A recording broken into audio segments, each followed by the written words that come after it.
Talakayan para sa ating kalusugan. Talakayan para sa ating kalusugan. Alamin ang mga impormasyon, alamin ang mga kaalaman, mga isyu at panuntunan para sa mga pangangalaga ng kalusugan tungo sa ikauunlad ng pamayanan. Talakayan para sa ating kalusugan. Mapapakinggan tuwing una at pangalawang Martes bawat buwan. Alas 11 hanggang alas 12 ng tanghali sa Radyo Latigo 107.3. Talakayan para sa ating kalusugan. Talakayan para sa ating kalusugan. Hatid sa inyo ng Department of Health, Center for Health Development, Sorsogon Region sa pamumuno ni Regional Director Aristides Concepcion Tan. Talakayan para sa kalusugan. Talakayan para sa ating kalusugan.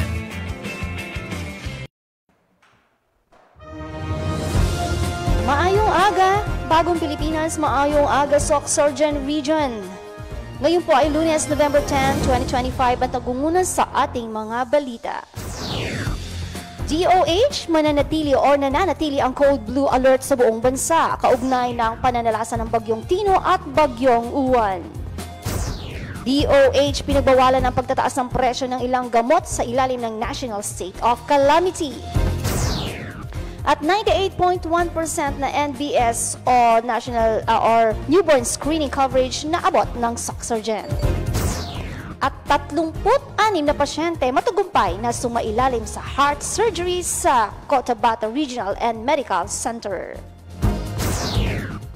Ngayong aga, again, magandang umaga po sa ating lahat. Isang maaliwalas na umaga, partner, dahil sa ibang parte ng Pilipinas ay makulimlim pa at umuulan dahil sa Bagyong Uwan. Kumusta ka naman, partner? Ayan, partner, no?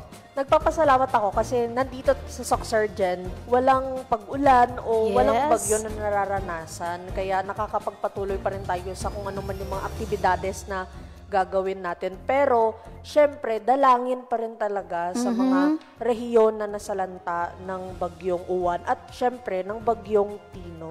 Correct. Actually, 5 years na ako dito sa Sorsogon, no? Pero nagpapasalamat talaga ako dahil hindi ko pa naranasan, no, yung mga ganong mga kalamidad tulad ng super typhoon. Pero nananalangin po kami sa mga ibang parte ng ating Pilipinas, sa bansang Pilipinas po, na nakaranas po ng hagupit ng Bagyong Uwan. Yes. At dahil dyan, ang programa pong ito ngayon ay pag-uusapan natin ang iba't ibang mga health tips at disaster risk preparedness kung sakali mang makaranas tayo ng ganun katinding bagyo. At sa ngalan po ng ating Regional Director, Dr. Aristides Concepcion Tan, ako po si Leah Dominguez, kasama ang aking partner sa kalusugan, Jeriza H. Camag. At sa technical application, Ralph Ian Amoyan. Makakapiling nga sa isang oras na balik-taktakan mga kaibigan tungkol sa kalusugan upang magabayan kayo tungo sa matiwasay na pamumuhay dito lang sa 107.3 Radyo Latigo FM, 100.3 Radyo Bandera Jensen at 96.7 Radyo Kidapawan. Ngayong alas 11 hanggang pananghalian mga kababayan dahil ngayong panahon na to, healthy ang may alam sa kalusugan. Wais ang nakikinig sa tamang kaalaman. Huwag maging pa-victim sa fake news. Tamang impormasyon ang hanapin. Makinig, magsuri at magtanong dito lang sa Talakayan para sa ating kalusugan. Gusto namin healthy kayo dahil bawat buhay mahalaga. Okay, so dumako tayo sa detalye ng ating mga balita. DOH, naka-code blue alert pa rin sa buong bansa kaugnay ng pananalasa ng Bagyong Tino at Bagyong Uwan. Bunsod sa pinalawak o malawak na epekto ng Bagyong Tino at pagdating ng Bagyong Uwan, itinaas si DOH Secretary Ted Herbosa ang Code Blue Alert sa mga pasilidad at operasyon ng DOH sa buong bansa. Ito ay kasunod din ng pagdideklara ng Pangulong Marcos Jr. ng National State of Calamity. Sa ilalim ng Code Blue Alert status, heightened alert ang buong Department of Health kabilang ang regional offices at health facilities. At mamaya, partner Jeriza, pag-usapan natin ano nga ibig sabihin ng Code Blue, no, sa DOH. Nakadeploy na rin ang karagdagang health personnel sa mga evacuation center at pansamantalang health facility sa mga lugar na sinalanta ng bagyo. Nakapreposition ng mga gamot, medical supplies at mobile response teams para umalalay sa mga lokal na pamahalaan. Activated ang Operations Center o OPCEN at Health Emergency Staff o HEMS para sa mabilisang koordinasyon para sa emergency response. Nakaantabay na rin sa deployment ang 3 Philippine Emergency Medical Assistance Team o PEMAT na kinilala ng World Health Organization na may kakayahang magserbisyo bilang outpatient department o magtayo ng pansamantalang hospital tent sa oras ng sakuna. At sa pagpasok nga ng bagyong U1 at pananalasan nito kahapon, nananatili pa rin ang Code Blue Alert ng DOH sa buong bansa. Samantala, DOH ipinagbawal ang pagtaas ng presyo ng ilang gamot sa ilalim ng National State of Calamity. Kasunod ng pagdedeklara ni Pangulong Bongbong Marcos Jr. ang National State of Calamity noong November 6, pinapaalala ng Department of Health ang implementasyon ng price freeze sa 146 na gamot sa buong bansa. Ito ay para masiguro ang pananatili sa makatwirang presyo ng mga bilihing gamot lalo na sa panahon ng kalamidad. Ang price freeze ay pinapatupad sa loob ng 60 araw mula nang ideklara ang state of calamity, maliban kung ito ay tanggalin ng mas maaga ng Pangulo. So mga kababayan, mag-report po kayo sa DOH sa mga kinauukulan kung sa tingin nyo mayroong pagtaas ng mga gamot. Dahil ngayong kalamidad na to, importante na napapanatili nating mura ang mga gamot na ito tulad ng mga anesthetics, analgesics, anti-asthma, yung ating mga gamot para sa ubo, ayan po, at mga vitamins, na nananatiling naka-price freeze po yan. So, ibig sabihin, hindi pwede magtaas ng presyo. Ikaw ba, partner, Jeriza, kumusta naman ang weekend mo? Nag-monitor ka ba sa bagyong U1? Siyempre naman, partner. Sa totoo lang, kahit na dito sa ating rehiyon, hindi siya directly affected ng bagyo, grabe din talagang pakikinig ko sa balita, pagtingin sa social media posts, kasi nakakabahala talaga ang satellite image ng bagyong uwan kasi sobrang laki na cover niya na ang buong Pilipinas. Buong Pilipinas. Pati tayo dito sa Rehiyon 12. Correct. Parang naisip natin, matatamaan ba tayo? Kasi parang actually, sobrang laki na talaga. Makulimlim, hindi siya yung talagang matirik yung araw, hindi ordinary days talaga. So, masasabi mong may nangyayari sa ibang parte ng Pilipinas na talagang umuulan. Yes. Saan ka ba ng weekend? Dito ka ba sa Coronadal, partner? Nandun ako, umuwi po ako sa aming hometown and thankfully sa hometown namin, walang pag-ulan, wala talagang sinyales, talagang maaraw. So maganda po yung panahon doon. Yes, pero mga kaibigan, dapat ngayon pa lang nagsisimula na tayong mag-imbak ng kaalaman tungkol sa mga ganitong trahedya like Super Typhoon 1. Sa pagpapatuloy po ng ating balita, sa kabilang dako naman, 3.98% newborn screening coverage na abot ng Socsargen. Wow, congratulations sa 23rd Newborn Screening Convention noong October 16 to 17 sa Manila. Iniulat ng DOH-CHG Socsargen ang pagtaas ng newborn screening coverage sa 98.1%. Ang taas nito, partner. Yes, kaya nakaka-proud. Yes. Ito ay prinisenta ni Regional NBS Coordinator Ruhay Namuwa kung paano nila pinahusay ang proseso gamit ng Newborn Screening Census Reporting System, isang web-based platform na ginagamit sa buong rehiyon. Dahil dito, mas mabilis ang pagsusumite, verifikasyon at pagsubaybay ng mga ulat. Mula nang ipatupad ang sistema, nakamit ng rehiyon ang kapansing-pansing pag-unlad tulad ng newborn screening coverage na tumaas nagsimula sa 95.7% tungo sa 98.1% at habang ang pagsusumiti ng pag-ulat ay higit na dumoble mula 37.2% patungong 83.9%. Wow! Congratulations, Ma'am Ruhay Namuwa at sa lahat buong NBS program. Good news ito, kasi ibig sabihin mas nakakakuha na tayo ng mga cases, ng mga newborn screening upang magkaroon ng agarang treatment kung merong makita ng mga depekto, kasi nakikita dito yung pwedeng maging sakit ng bata, yes, pagkapanganak pa. So this is good news, mga misis, mga nanay. Alright? Sa huling balita naman, eto, another good news. Congratulations sa ating Cotabato Regional and Medical Center dahil meron pong 36 or 36 na pasyente matagumpay na sumailalim sa heart surgery sa pagtatapos ng 5th Cardiovascular Surgical Intervention Mission ng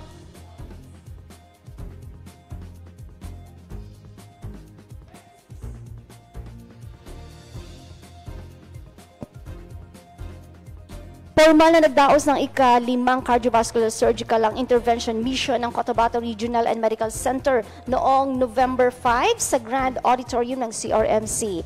36 o 36 na pasyente ang naoperahan sa puso na libre. Libre to, partner ha, libreng heart surgery ng medical mission na ito. Binigyan din ni Dr. Ishmael Dimaren, Medical Center Chief ng CRMC, ang matatag na ugnayan sa pagitan ng ospital ng Philippine Heart Center, kalakip ang pagkilala sa walang sawang suporta nito at ang pag-asa na ang CRMC ay magiging ganap na Basic Comprehensive Cardiovascular Specialty Center. Good news dahil wala pang heart specialty hospital dito sa ating rehiyon at maganda nga ito, panglima nito, I think requirement ito no para maging cardiovascular specialty center ang CRMC. Yes. Ang ika-5th o ika-5 cardiovascular surgical intervention mission ng CRMC ay patunay ng lakas ng pagtutulungan, malasakit at pinagsama-samang kahusayan, nagliligtas ng buhay at nagbibigay pag-asa sa napakaraming pasyente at pamilya sa Mindanao. Again, congratulations po CRMC, Philippine Heart Center at sa iba pang mga ahensya na tumulong para po magkaroon tayo o maisaigawa natin ang heart surgery sa 36 na pasyente. Good news talaga. Ngayon mga kababayan, dumako naman tayo sa ating health programs. Hatid sa atin ni Jeriza H. Camag.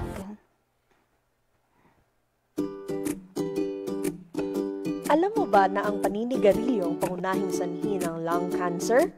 Ngayong Lung Cancer Awareness Month, alagaan ang iyong baga. Huminga ng malinis na hangin, iwasan ang sigarilyo, at magpa-check up kung may sintomas tulad ng ubo na di nawawala o hirap sa paghinga. Ang maagang pagtuklas, sagot sa kaligtasan. Bawat bata ay may karapatang mabuhay, matuto at maprotektahan. Ngayong National Children's Month, itaguyod natin ang kanilang kapakanan, bigyang pansin ang kanilang kalusugan, edukasyon at kaligtasan laban sa pang-aabuso. Sama-sama nating palakasin ang boses ng mga kabataan dahil sa kanila may mas maliwanag na kinabukasan. Ang filariasis o elephantiasis ay sakit na dulot ng kagat ng lamok. Pero kayang maiwasan ito. Ngayong Filariasis Awareness Month, makiisa sa Mass Drug Administration ng inyong barangay. Uminom ng gamot kontra filariasis. Libre ito sa mga health center. Alamin, makibahagi at mag-ingat. Lamok na may dalang malaria? Ingat! Ang kagat ay maaring magdulot ng lagnat, panginginig at pagkahapo. Ngayong Malaria Awareness Month, protektahan ang pamilya. Gumamit ng kulambo, linisin ang paligid at agad magpatingin kung may sintomas. Sa mag-agang gamutan, ligtas ang buong tahanan. Ang bawal na gamot, sirang kinabukasan. Ngayong Drug Abuse Prevention and Control Week, ipakita ang suporta sa advokasya laban sa droga. Piliin ang buhay na malaya, masaya at malusog. Suportahan ang mga programang pangedukasyon at rehabilitasyon sa inyong komunidad. Sama-sama nating iwaksi ang bisyo para sa kabataan, para sa kinabukasan. At yan ang ilan lamang sa mga health program sa buwan ng Nobyembre. Balik sa iyo, partner sa kalusugan, Leia. Partner Jeriza. Diyan po nagtatapos ang ating nakalap na mga balita. Hatid sa atin ng DOH CHD SOC Surgeon Region Communication Management Unit. Serbisyong Urgent, Serbisyong SOC Surgeon. Manatili po kayo nakaantabay mga kababayan sa ating programa dahil sa ating pagbabalik. Meron po kaming panauhin upang pag-usapan natin ang Typhoon Disaster Risk Management Preparedness para handa sa krisis. Ito po ay isang panukala ng DOH na pagdating ng ating mga kalamidad, handa po tayo. Sa pagbabalik po yan ng talakayan para sa ating kalusugan.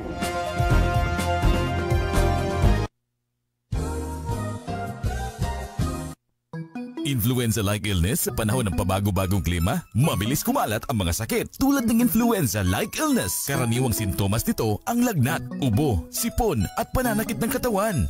Kaya tandaan ang WILD. W. Wash your hands o maghugas ng kamay palagi. I. Immunize o magpabakuna laban sa trangkaso. L. Limit contact kung may sakit. D. Drink plenty of water at magpahinga ng sapat. Maging malinis, magmasid at ingat laban sa sakit. Isang paalala mula sa Department of Health, Center for Health Development, Soxargen Region. Ang limpyo kag husto nga kasilyas, importante para sa aton kahimsog. Kung may limpyo nga kasilyas, hindi maglapta ang balatian pareho sang diarrhea, kolera kag uban pang sakit halin sa hugaw nga palibot. Mga kauturan, manglimpyo, magpahamtang kag magamit sa kasilyas nga husto. Ang kasilyas nga limpyo, proteksyon para sa pamilya kag bungsod. Isa ka pahibalo halin sa Department of Health, Center for Health Development, Soxargen Region.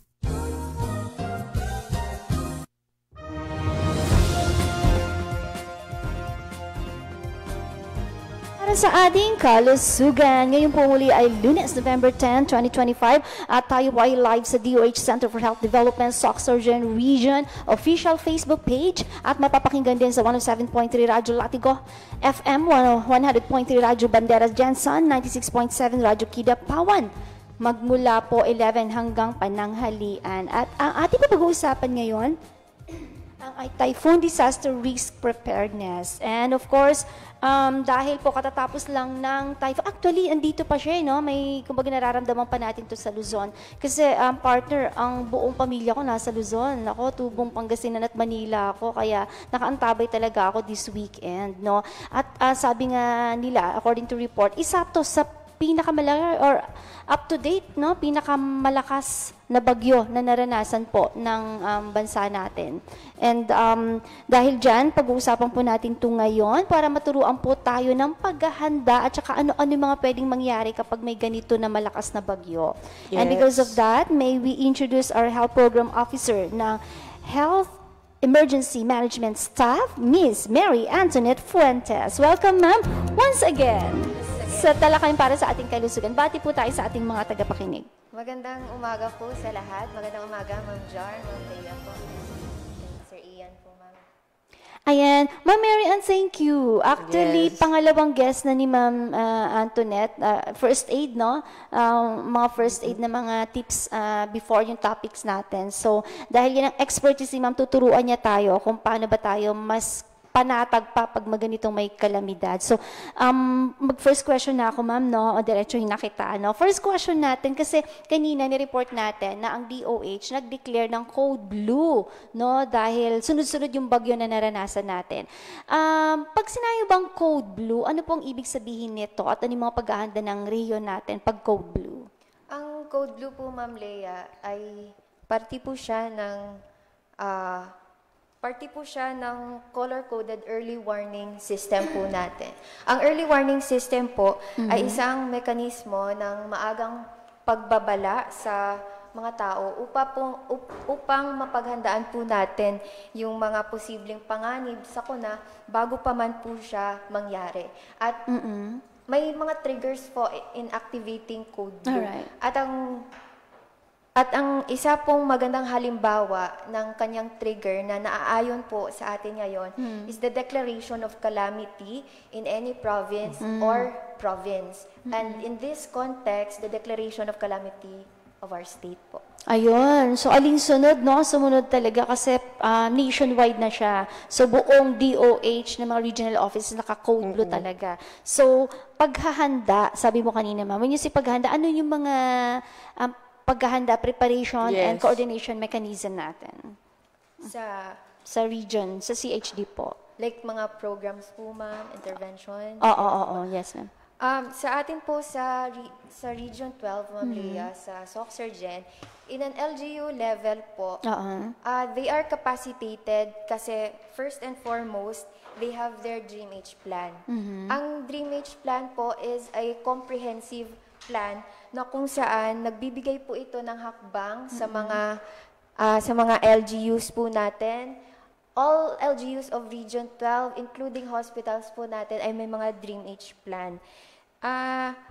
Nagbibigay ito siya ng mga steps kung ano po ang gagawin ng isang institusyon before, during, and after po ng mga sakuna.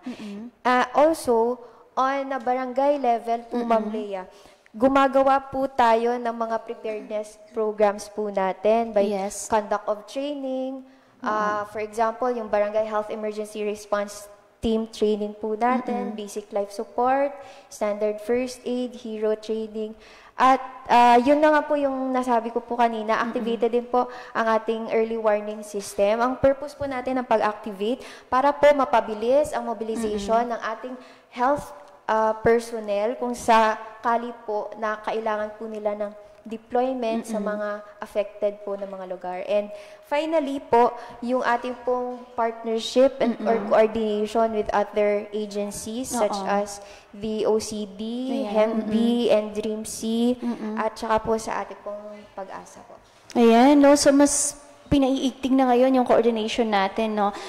Kasi dati parang nasanay lang, itong mga earthquake before na nangyari kasi parang naka-code white, yung ganun lang. Yung may say code blue, kumbaga mas heightened ang surveillance and monitoring activities. Ayun. So, kumbaga na-heighten na mga kababayan. Ibig sabihin, mas pinaiting na yung surveillance natin, yung monitoring natin, coordination natin, preparedness, kung sakaling tumaas pa ito. Ma'am, yung say code white, code blue, may mga iba pang mga kulay, yung mga warning, ano natin. So, ang ano po, meron po tayong code white, and then pag nag-escalate po siya, pwede po tayong mag-activate or parang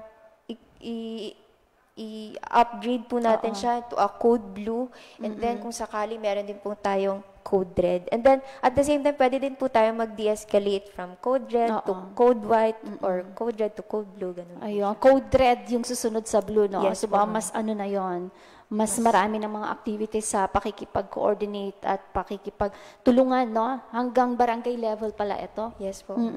So, sabi niyo ma'am, pwede ma-escalate, no? So, pwedeng ibaba na rin kapag nakaahon na tayo, no? Sa ating bagyong Uwan. At sana nga mga kababayan, umalis ka na, bagyong Uwan, no? Nakakatakot. Kasi, ang laki niya, ma'am, no? I was doing my research and umaabot siya ng 1,500 kilometers span, yung span niya, no?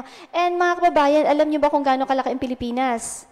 1,850 kilometers ang span ng Pilipinas mula north to south. 1,850 kilometers. At yung Bagyo, 1,500 kilometers. Tayo na lang ata sa Soc-Sargent sa dulo yung hindi naabot, no? Yes. Pero nakita mo, halos matabunan niya yung buong Pilipinas. Grabe, nakakatakot talaga ito. At dahil dyan, no, may katanungan ang ating partner. Ayan, no, Ma'am Antoinette. Kasi sunod-sunod yung mga bagyo na pumasok sa ating bansa. Tapos grabe din talaga yung mga pinsala na idinulot, lalo na ng bagyong Tino. Tapos ngayon naman may bagyong Juan naman dito na nangyayari. Anong mga uri ng trahedya or aksidente, yung mga karaniwang nararanasan kapag may bagyo o baha o malakas talaga yung pag-ulan? First, yung possibility po ng drowning or pagkalunod. Pwede pong, kasi basa po ang environment, so may possibilities din po ng pagkakuryente. And hindi din po natin maiiwasan yung mga open wounds po natin, mga sugat na nagkakaroon po ng active bleeding. Ayun, no? So, po pwedeng pagkalunod, ayan. Pag-usapan nga natin, alam nyo kasi di ba nang itong Tino lang, flash flood kasi nangyari. When you say flash flood, flash talaga. Mabilisan, no, pagtaas ng tubig. Tapos, ang flash flood kasi umaagos. Tama ba, ma'am? Kung pwede talagang maagos, malunod, no? So, ma'am, can you give us some tips po para po maiwasan natin o makasalba tayo ng buhay ng nalulunod? Kung sakali po, Ma'am Lea, na example, ikaw po ay isang responder or any lay persons at may nakita ka pong may nalulunod, atin pong sinasabi na parang golden rule po sa ating first aid po, no, is to secure the scene safety. Kasi it's one way for us na hindi lang siya about the environment, kasi it's also about the safety of the responders, the safety of the patient, and your bystanders as well. Ibig sabihin, mga kababayan, huwag kang sugod ng sugod. Nakita ka nalulunod, kaya sasagipin ko agad siya. Lalangoy ka doon. Lalangoy ka agad. So, mamaya, dalawa na kayong biktima or pasyente. So, yun yung unang sinabi ni ma'am, no? You have to survey the scene kung safe siya. Tapos, ma'am? Tapos, tumawag po tayo ng tulong. Kasi, malay mo po, Ma'am Lea, no? Baka may mga trained professionals po sa paligid natin. So, para po malaman natin. And then, Kung sakali, pull the victim to the surface, in a safe surface, and then, if unconscious si patient, check po muna natin yung ABCs niya, airway, breathing, and then circulation. Paano po mag-check ng airway, ma'am? Sa airway po, Ma'am Leia, tinitingnan po natin ang bunganga ni patient. Kung meron po naka-lodge na foreign body, proceed po tayo sa ating foreign body airway obstruction management. Ibig sabihin, mga kababayan, merong nakabara. May nakabara po. Baka mamaya nababaraduhan kasi yung pag-inga niya. So, check natin yung bibig. No? I-open natin yung bibig ng pasyente. And then, for breathing, the rise and fall of the chest. And then, for circulation, check po natin kung may pulso si patient. Ayun. Breathing, rise and fall. Ibig sabihin, tumataas ba yung paghinga ng pasyente sa dibdib? No? Humihinga ba siya? At saka, pwede yung hangin. Mache-check ba yon? Before, pag inlalapat po ba yung cheeks, Ma'am Leia? So, in pre-pandemic context, yan po yung ginagamit, yung paglapit po na... pero ngayon, bawal na? Hindi na po siya ino-observe. Okay, so rise and fall na lang. Through the rise and fall. Because of the transmission of disease, if ever may sakit din yung pasyente. Okay. And then, circulation, mga kababayan, kung may pulso daw, saan check yung pulso, ma'am? Pag po adult si patient, pwede po natin i-check sa carotid artery. Carotid artery dito po sa... Kapag po infant, may brachial po tayo. Ayan, dito po sa may braso. No, yung mga pumipintig-pintig, mga pulso, tignan natin. So, mga kababayan, ganun po. Kasi sa video, nakita natin dun sa Cebu, no? Yung merong sini-CPR. Sa rooftop? Sa rooftop, mga kababayan, sa bubong mismo. Sa bahay. So, ibig sabihin, importante mga kababayan, eto sabi nga ng ating butihing Regional Director, Dr. Aristides Concepcion Tan, dapat daw po, sa bawat pamilya ng Pilipino, merong isa na trained ng CPR at first aid, no? Yes, kasi kapag nangyari yon, dapat merong isa makapagsalba ng buhay, no? So after checking, no, nakita natin pasyente, ibigay natin sa safe na place, i-check ang ABC, airway, breathing at circulation, yung puso po. And then, ma'am? After checking ng ABC, and then, example, the patient fell unconscious, nawalan po ng malay, tapos wala pong pulso, tapos negative din po ang kanyang breathing, proceed po tayo sa ating pong CPR. Pagbibigay po ng chest compression sa kay patient. Ayun, CPR. Alam natin kailangan ng demo dito. But can you explain in a simple, no, pinakasimpleng manner para maintindihan ng ating mga tagapakinig kung tama ba yung pagsi-CPR na ginagawa nila? Ang tama pong parang process ng CPR po, Ma'am Leia, is to make sure na nakalapat po ang kamay ni patient sa dibdib, kamay ni rescuer sa dibdib ni patient, and then interlaced po ang dalawang kamay, and then push hard, push fast. So, push hard, push fast. If it's an adult, kasi po may tinatawag po tayong standards for high quality CPR. So may proper depth, proper weight, allow for chest recoil, ganun po siya. So for adult, kailangan po, ang proper depth po natin ay 2 to 2.5, no more than 2.4. For child, it's about inches po. For a child, it's about 1.5. For an infant, it's about 1 inches. And then, ang ating pong rate of compression should be 100 to 120 per minute. At gagawin mo po yun siya sa loob ng 2 minutes. So, that's a total of 200 to 240 chest compressions. Ayun. So, in continuous po na 2 minutes, no, na nag-chest compression po tayo. Kasi nakakatulong po yun para mabigyan, no, ng oxygen, no, ang ating brain. Ang brain po. Oo, importante po yung mga kababayan. Ngayon po, mayroon pong sinasagawang mga training po, no, ang DOH, no, pwede po kayong maki-coordinate po sa amin po para po mabigyan ng tamang, no, training po para po sa CPR. Kasi tulad nung ginawa nung lalaki, hindi ko na antabayanan, no, na-save ba yung CPR ng lalaki dun sa may bubong? Hindi ko din po na... Ano kayong balita dun, mga kababayan, no? Kasi talagang asawa niya ata yun, no? Mag-asawa ata yun, no? Sana naman po nakaligtas po sila. So mga kababayan, dapat matutunan talaga natin ito. Now, ma'am, nabanggit mo kanina, Ma'am Jeriza, ano kuryente kasi basa, no? Yes, basa yung lupa, no? Basa lahat ang basa environment. lahat, no? Ma'am, kapag gano'n naman, kasi prone sa pwede makuryente yung mga tao, ano yung mga first aid na pwede nating gawin?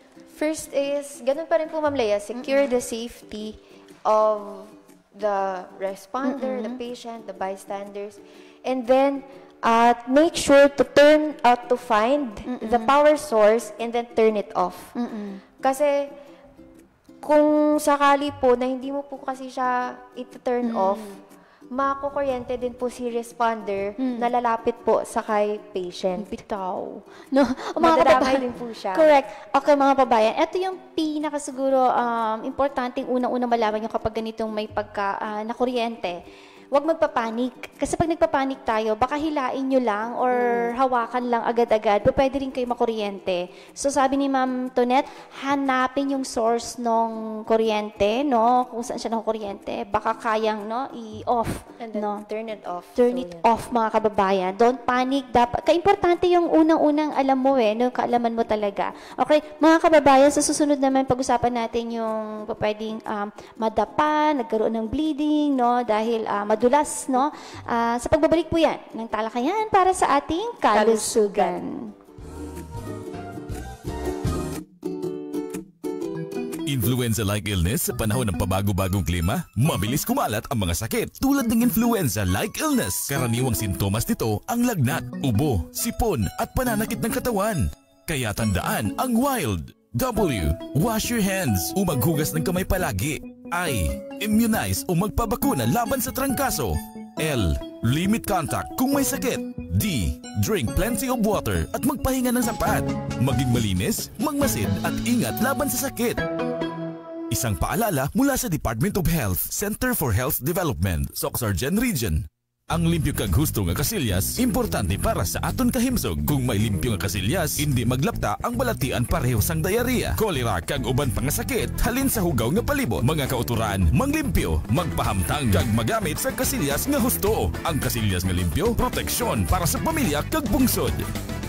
Isa ka pahibalo, halin sa Department of Health, Center for Health Development, Soxargen Region.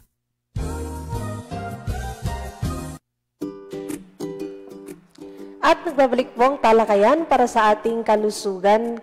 Kayo po ay nakakatutok pa rin sa aming Facebook Live at sa mga radio stations kung saan iniere ang talakayan para sa ating kalusugan at mga tagapakinig at mga manonood namin, no?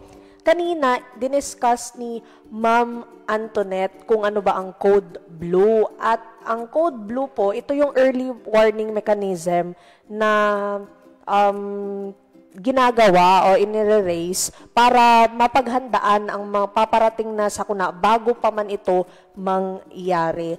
At kadalasan kapag may bagyo o may baha or malakas na pag-ulan, kadalasan po na ang nangyayari ay pwedeng malunod ang isang tao, makuryente. At na-discuss din po kanina, no, nabigyan tayo ng tips ni Ma'am kung paano ito maiiwasan kapag nalunod, secure yung ABC. Hindi po ba, Ma'am? ABC, A po, airway, and then the B po ay ang breathing, at saka C is for circulation. Ito, i-secure po talaga natin ito. At kapag naman po hindi ito na secure, that's the time na magpaproceed tayo sa CPR. Hindi po ba, Ma'am? Okay, CPR po, at paalala po ito talagang dapat sa isang pamilya, no, merong marunong na mag-CPR kasi nakakasalba po ito ng buhay. At ito na po ngayon. Kapag nakuryente ang isang tao, ano ba dapat ang gagawin? Hanapin po ang power source at i-off para naman po hindi makuryente even yung mga responders na mag-save sa inyo o magre-rescue sa inyo. Ngayon naman po, pag-usapan natin kasi kadalasan, nasusugatan din po ang mga residente, ang mga pasyente, lalo na po kapag lumilikas palayo sa baha. Kaya, ano naman po ang tips doon, Ma'am, kung paano? Anong gagawin ng ating mga residente? For open wounds, Ma'am Jar, no, kailangan linisan po natin ang sugat. Gamit po ang malinis na tubig. And then, after po niyan, takpan po natin ang sugat. Gumamit po tayo ng gauze or gaza. O pag hindi po siya available, any clean cloth, malinis po na tela. And then, ang pagtali po natin ay lalagyan po natin ng pressure. Para po, yung bleeding Oo, nagkaroon ng tendencies. pressure. Kumbaga, higpitan po, no? Pero not to the point naman na wala ng Masyadong circulation. mahigpit. Oo, masyadong mahigpit. Tama lang para maampat po yung pagdurugo, no? Para, hindi pwedeng maluwag kasi may bleeding nga eh. Tsaka prone sa infection, no? Kaya dapat malinis talaga. Yes po. Now, Kasi prone po siya for infection, yung mga open wounds. open wounds. Ibig sabihin, bukas po yung sugat. Ayan. So, kailangan takpan po natin, no, ng malinis po na tela. Ayan. At ma'am, yung matagal na nakababad sa baha, no, kasi pag ganyan, nagkakaroon na ng hyperthermia. Tama ba? Hypothermia. Sorry, hypothermia. Kumbaga, nanginginig na, no, yung pasyente. Ano yung mga pwede natin gawin? For hypothermia naman po, Ma'am Leia, ang hypothermia po kasi is yung pagbaba ng body temperature po natin. Oo. And once po na bumaba po ang ating body temperature, normal response po ng ating katawan is yung panginginig. Yes. At kung sakali po si patient ay nakababad sa baha, nanginginig, dulot po ng pag-ulan, kailangan i-remove po natin siya doon po sa cold environment or kung sa wet environment, kung siya po ay nakalubog, at sa hindi po mahangin na lugar, in short, sa tuyo po na area. And then after po nun, replace or change the clothing of the patient and then balutin po natin siya ng blanket. So, nagle-layering po tayo para po mapataas po ang temperature ni patient. Ma'am, yung ano ba, kasi when I was at Red Cross, pwede siyang gamitan ng yung mga plastic para ma-preserve yung heat. Ginagawa, paano gawin yun, ma'am?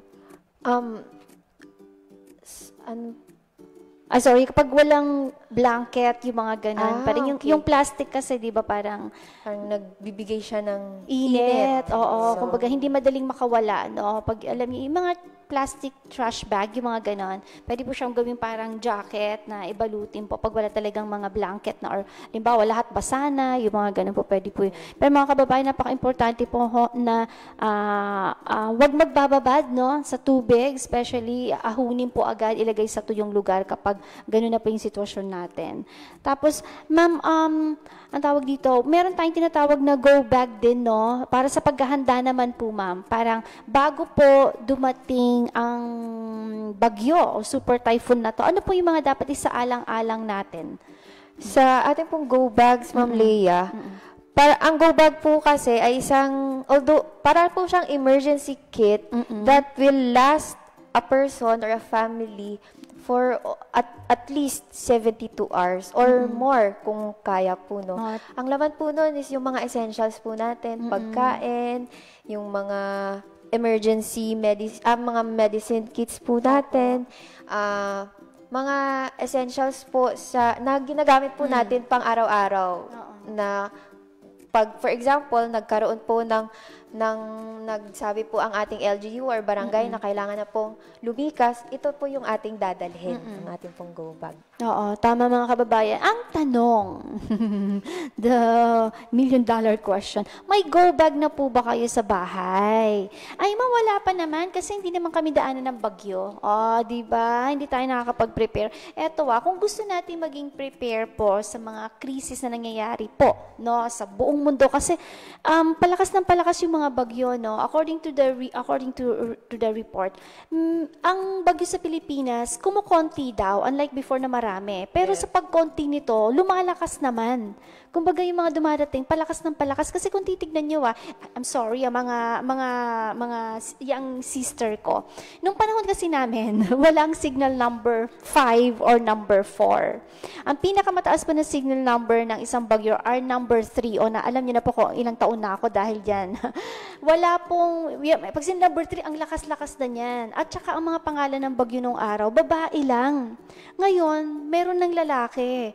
Nung panahon namin, wala. Ngayon, parang mas malakas daw kasi dahil nga sa, alam natin, climate change, nagbabago. Yes. Mas mataas na yung temperatura sa karagatan, no? At dahil dyan, no, masyadong malakas na yung mga bagyo. That's why signal number 5 na. Ngayon, dito sa Soxurgen, ay, hindi naman kami inaabot ng bagyo. Hindi ako magpe-prepare ng go bag. bag, hindi natin alam mga kababayan. Remember, yung pong mga report po kung saan dadaan yung bagyo, pwede pong magbago kasi forecast po ang tawag doon. Forecasted.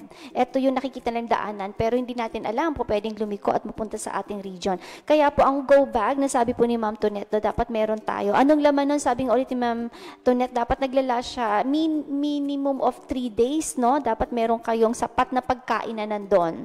So ano yung mga pagkain na nandun? Yung po yung madaling bitbitin, no? At pwede pong kainin agad-agad din. Hindi na kailangan ng lutuin. Mga medicine po tulad ng paracetamol, we have oral rehydration, yung pong ating mga cough syrup, no, antacid, antihistamine, kung meron kayong mga allergy, no, anti-diarrheal, kasi mabilis po ang pagkakaroon ng LBM, no, diarrhea kapag Water and ito. foodborne po. Opo, and then mefenamic acid, tapos yung mga personal maintenance, no, sino yung mga may mga high maintenance dyan, tulad ng hypertension, diabetes, no, at yung mga importante pa na sa tingin nyo kailangan nating dalhin. So, ito po yung mga nilalaman ng inyong go bag. Tapos sa earthquake na, di ba, meron pa yung dapat meron kang pito. Yung ganun, importante yun. Dati sa mga may mga ganun talagang pito eh. At siguro doon yung pong madali nyong i-grab, no, yung go bag na yon kapag nangyari yung sakuna. Importante to, no? At saka mga kababayan, dapat alamin din natin yung mga hotlines na tatawagan natin. Sabi ni Ma'am kanina, we're coordinating with OCD. Nakikinig ba kayo sa kanilang mga news, no, sa kanilang mga advisory, importante. At sabi nga nila, makinig at sumunod kung sinabing dapat mag-evacuate na. Tama ba, Ma'am? Yes. Do you have any other question, partner? Ayan, no. Dahil na-explain na ni Ma'am kung ano ba ang go bag at saka isa din talaga sa mga ano nito ay na dapat meron sa loob ng isang go bag ay mga medicine kit. So, ngayon naman, Ma'am, pag-usapan natin, kasi emergency hotlines, di ba, napaka-importante talaga.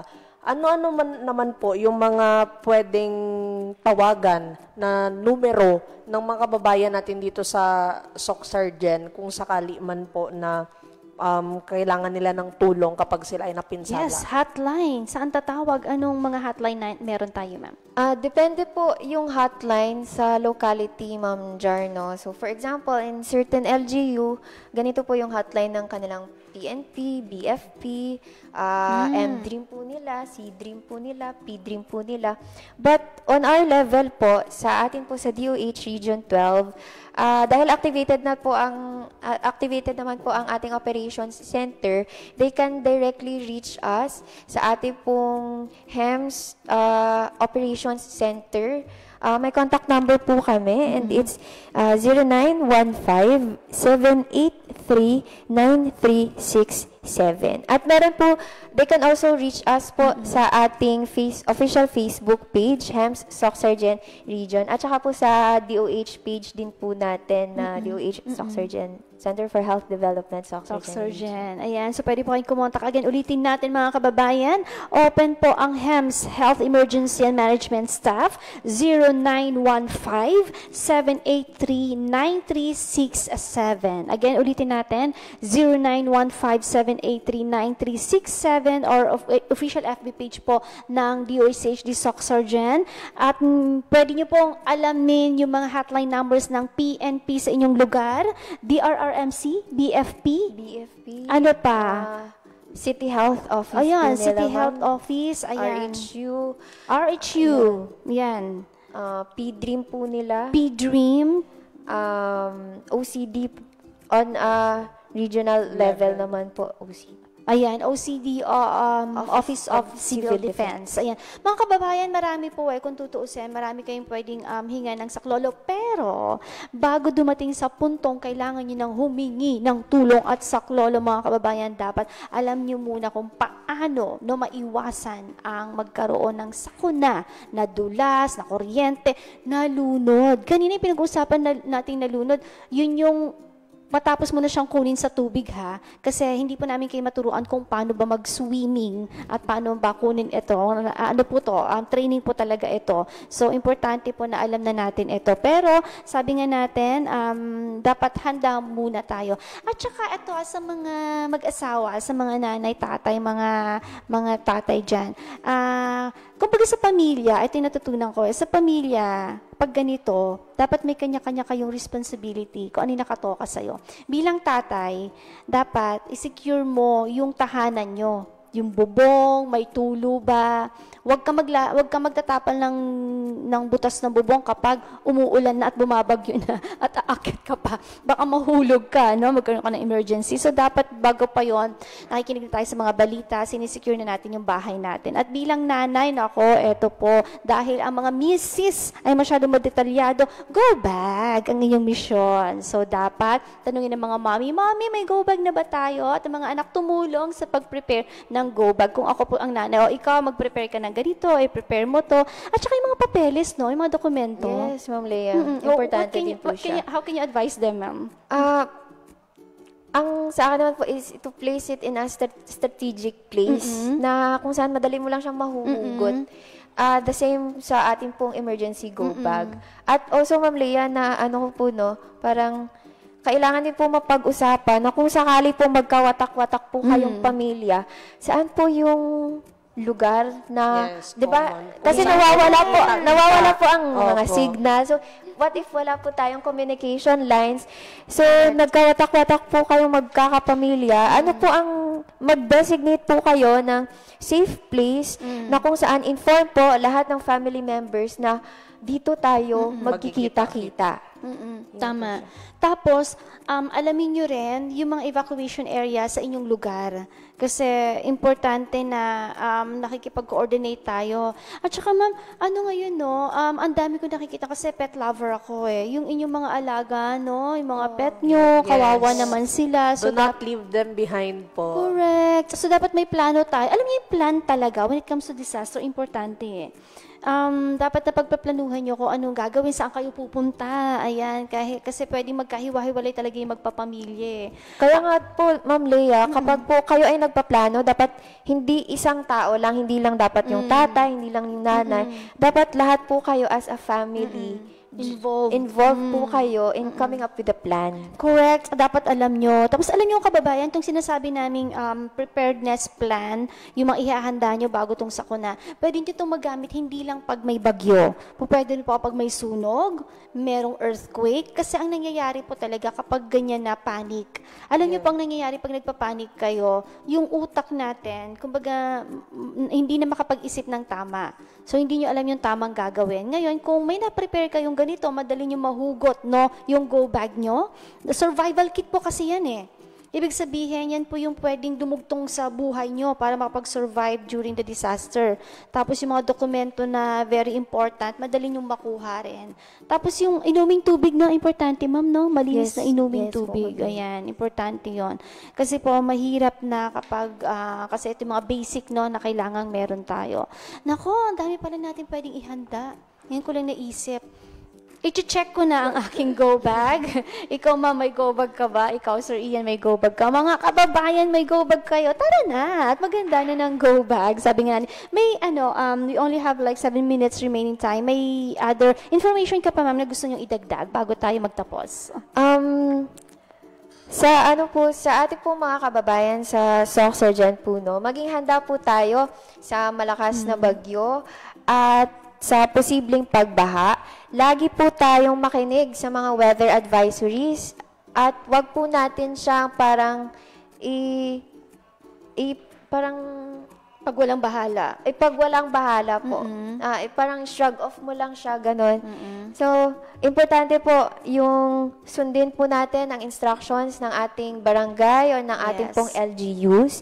Ihanda po natin ang ating mga emergency kits, ang ating emergency go bags, inuming gamot, pagkain, flashlight, at kung ano pa po, no?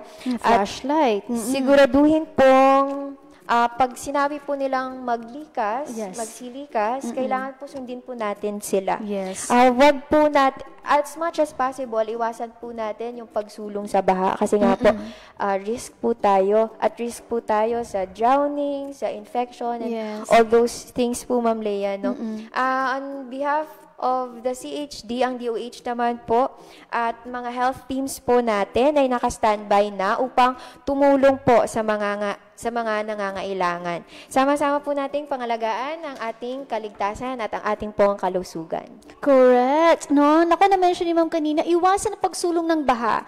Ayan, halos pa ulit-ulit po kami nangangampanya talaga sa mga sumusulong sa baha, no? Kasi po pwede po tayo makakuha ng iba't ibang mga sakit tulad ng leptospirosis. Ay, naging topic na natin yan noon. Ito po yung virus po, galing sa ihi ng daga na humahalo po sa tubig baha. Na kapag may open wound, ayan, sabi nga ni Ma'am, prone sa infection, pwede magkasakit, pwede pong ikamatay ang leptospirosis, mga kababayan. So, wag maliligo sa basura, wag maliligo sa baha. Ayan, marami kayong actually, pwedeng iwasan tong mga to kung sa umpisa pa lang, hindi pa bumabagyo, hindi pa nag-earthquake, no? Ginagawa na natin talagang malinis yung kapaligiran natin at handa talaga tayo. Yung paghahanda, hindi siya yung, maiisip niyo yan kapag nangyayari na yung sakuna. Ay, dapat pala naghanda ako. So, dapat ngayon pa lang, no, kumbaga parang kumpleto na yung ating preparedness. Kaya, mga kababayan, importante po na tumutok, no, sa ating programa para matuto tayo mabuti.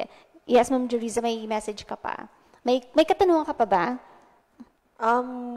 Reminder lang din po sa lahat kasi kailangan maghanda tayo katulad po ng sinabi ng ating guest speaker ni Ma'am Antoinette, paghandaan ang mga posibleng sakuna na mangyari. At syempre, kasali din po sa paghahanda natin ay ang ating mga minamahal na pets o alagang mga hayop. Isali din po natin sila sa pagpaplano.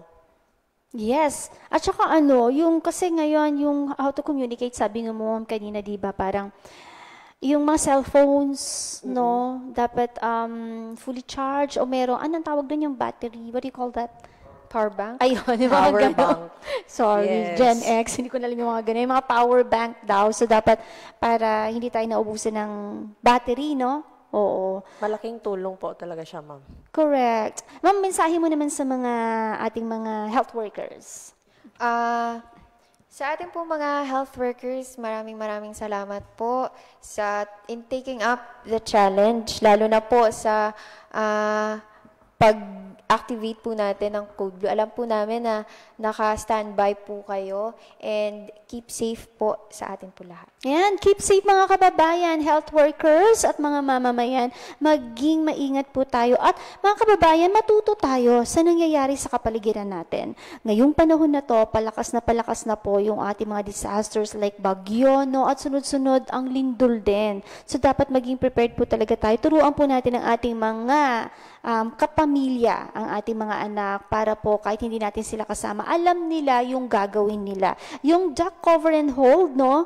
Importante po yun. At go bag, etc. na pinag-usapan natin. So, ako po, malayo po ako sa anak ko sa Manila. So, lagi ko talaga siyang, may fire extinguisher yung anak ko sa bahay niya. Pinabili ko talaga siya. Tinuruan ko kung paano magamit yon. Tapos, go bag, importante yun. Nako, imulat po natin yung mga anak natin na prepared po sa mga ganito. Para po, dahil bawat buhay mahalaga, sabi nga natin. Yes. At dahil dyan ako, magtatapos ng ating talakayan para sa ating kalusugan. Ma'am, may mga gusto ka bang batiin? It's your chance. Wala naman. Okay. Thank you, Ma'am Mary Antoinette. Sorry, I lost my copy. Ma'am Mary Antoinette Fuentes, ang ating Health Program Officer po ng Health Emergency Management Staff. Palakpakan po natin mga kababayan. Ma'am, maraming salamat po sa pagpapaunlak mo sa amin dito sa talakayan para sa ating kalusugan. Naway maulit pa, no? Para po makapagbigay tayo ng tamang edukasyon talaga sa ating mga kababayan. At dyan po nagtatapos ang ating talakayan para sa ating kalusugan. Sa ngalan po ng ating butihing Director, Regional Director, Dr. Aristides Concepcion Tan. Ako po muli sa Leah Dominguez Formado kasama aking partner, and Ralph Ian Amoyan sa technical side. Maraming salamat po mga kababayan. Stay healthy, stay safe and warm. Mag-iingat po tayo. Bye-bye! Influenza-like illness sa panahon ng pabago-bagong klima? Mabilis kumalat ang mga sakit tulad ng influenza-like illness. Karaniwang sintomas nito ang lagnat, ubo, sipon at pananakit ng katawan. Kaya tandaan ang WILD. W. Wash your hands o maghugas ng kamay palagi. I. Immunize o magpabakuna laban sa trangkaso. L. Limit contact kung may sakit. D. Drink plenty of water at magpahinga ng sapat. Maging malinis, magmasid at ingat laban sa sakit. Isang paalala mula sa Kasilyas, importante para sa aton kahimsog. Kung may limpyo nga kasilyas, hindi maglapta ang balatian pareho sang diarrhea, kolera kag uban pang sakit halin sa hugaw nga palibot. Mga kauturan, manglimpyo, magpahamtang kag magamit sa kasilyas nga husto. Ang kasilyas nga limpyo, proteksyon para sa pamilya kag bungsod.